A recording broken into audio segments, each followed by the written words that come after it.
Hey everybody, welcome back. Where have we been? Oh, does anyone know? Can you tell me where I've been? I know where I've been. May have been Los Angeles, just saying. Could be. Could be. Alright, so we're gonna attempt to finish After School Lucky or Not. I totally forgot what show we were doing. It's been that long. It's been that long. So this is season 2, or depending on however which site you're on, numbered them, but it's season 2, 7 through 9, or 19 through 21 if they were just continuous, which would have made no sense. No. You definitely notice a difference. That happened somewhere. Yeah, because you're like missing a person and then there's a new one, and I don't know, like the female lead changes. It's Yeah, quite there's possibly not the same season. exactly. Yeah, yeah.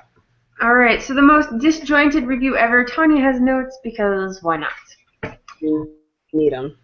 Oh, yes. So, episode 19, we decide to conquer the topic of sex, which is not really that odd for this show. At the same time, if you have to howl like a wolf every time you want to talk about it, I may need alcohol. But the thing is, they talk about sex, and it's quite obviously they've never had sex, so I find that kind of fun. Like, you've no idea what you're talking about. Oh man, that is never gonna get old. Don't do that in Then we public. have this whole thing with the Not go over well. toxic baby diapers. Okay, I get baby too far. Then again, that's what this is complete about.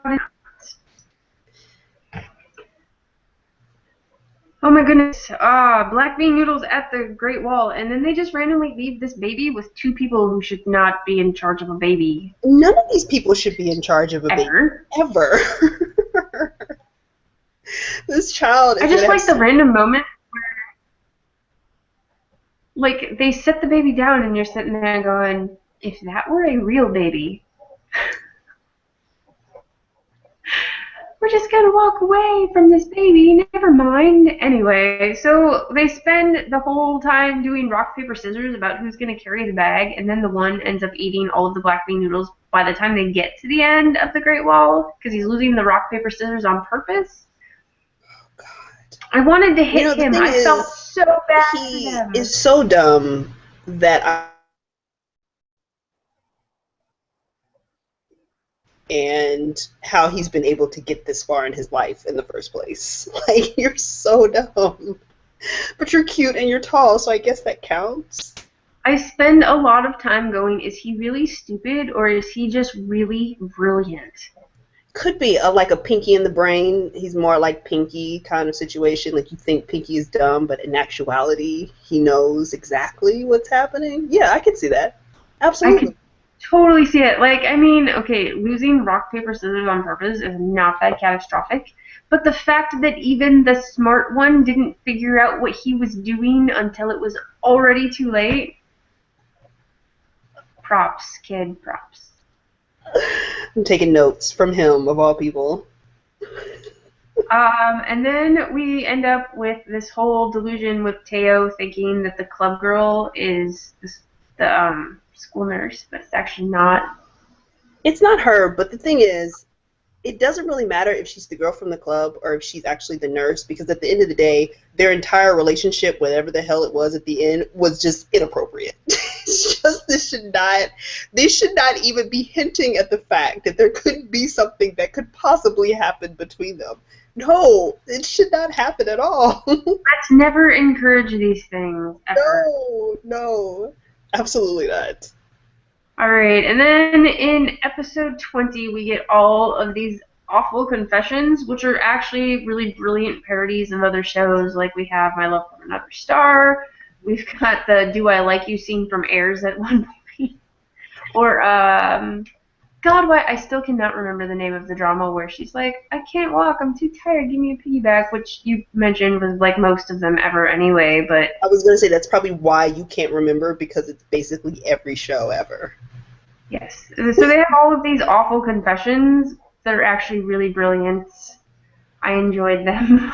Yeah, they were really cute, and it's kind of funny to see her playing. I know she's supposed to be like an amalgamation of all the traits of girls that they like and everything, and it's just a little play, but it's really funny to see her playing all those different characters, and it was like, this is so ridiculous. Well, and I think my favorite one out of all of these fake confessions was when it's Gungmyeong and it's the stalker bear from My Love from Another Star. It's not even an actual confession. She actually straight up put a camera in the bear, just like they did in the My Love from Another Star or You Who Came from the Stars, whatever you want to call it, too many translations. But I'm thinking, like, generally, you may not want to be a creeper if you actually like this person. Generally stalking is frowned upon, like, no matter what. Just don't do it. It's fine. Oh god. Okay, so then we see this random person running around in a ballet leotard, and later we find out it's Gungmyeong, but we don't ever find out why. No, we don't, and it's probably a good thing that we don't know, because I feel like if that question was answered, we'd be even more freaked out. It's like I'm good with that, with not knowing the answer to that. It's good. And then amongst all of this craziness, you finally do get episode 21, which has some substance. It doesn't seem like it because we start off, hey, we're all going to go to an abandoned hospital, like this is a good idea. And oh my god. Okay, so the only thing about this entire, like, the whole episode, now granted they aren't very long, but it's in the last 2 minutes, and it's profound. Like, he figures out that she's here for revenge, and Jisuk, the other guy that's not part of the main male leads, really, is finally, like, he does a ghost prank with the other kid, and he lets out his confession, but then the other guys, being as brilliant as they are, decide to light off firecrackers at that exact moment, so she hears nothing. Nothing. But after this confession is over, she's all like, well, what did you say? So he has to make up something, and they start talking about the fact that she joined the club for revenge, and Taeho overhears, and he gets really upset by it. Decides to get over it because he is the bigger man, which I really do love his character. Like, he's ridiculously offended by everything, but honestly, you can tell that he's really down to earth overall, actually. Yeah, he definitely grows on you, that's for sure. Well, and then we have to do the cliche, oh, here's proof we stayed at this hospital overnight picture.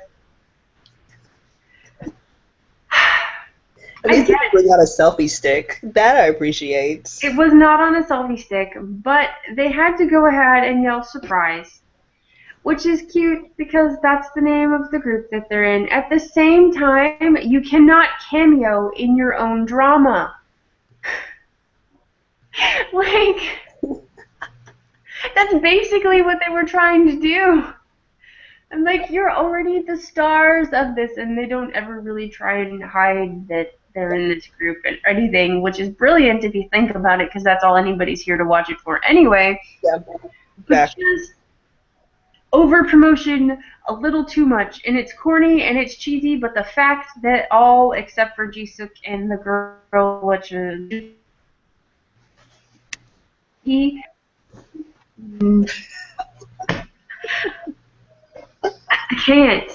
can't. I love these shows because they are ridiculous, and it is the ridiculousness that makes them awesome, but some days you have to question. Yeah, sometimes, and we talked about this before we started, it's like sometimes there's a point where trying to be meta just goes straight to corny, and let's just cut it down just a bit. Like, you're at an 11, let's bring it down to about a 7, please. Yeah, just take just a few notches. Like, we like what you're doing, but now you're just taking it too far. Obviously, we enjoy everything, all of the cameos, all of the little parodies.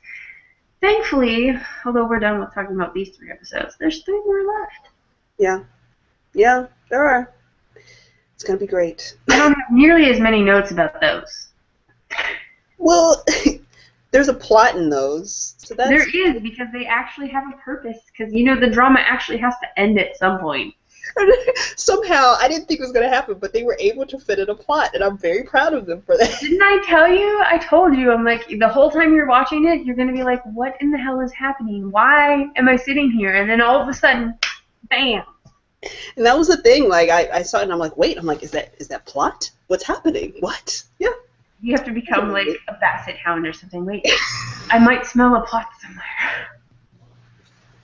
It was a great revelation. It was great. It was a good moment. So for now, let us know what you think about this drama or any drama at the moment, because I know we are behind, but eventually we might catch up, maybe. Or not. Anyway, comment box. Let us know in the comments below. Or if you want to know where I disappeared to, go to KCON's page on Tumblr, because their site's down right now, oddly enough. I did an interview with BTS's Rap Monster and Warren G about the collaboration that just came out yesterday. You know you want to read it because you love me. Well, we love you, and also it's really good. Trust me when I say this. I don't say anything's good, so believe it. All right, everybody. Until next time.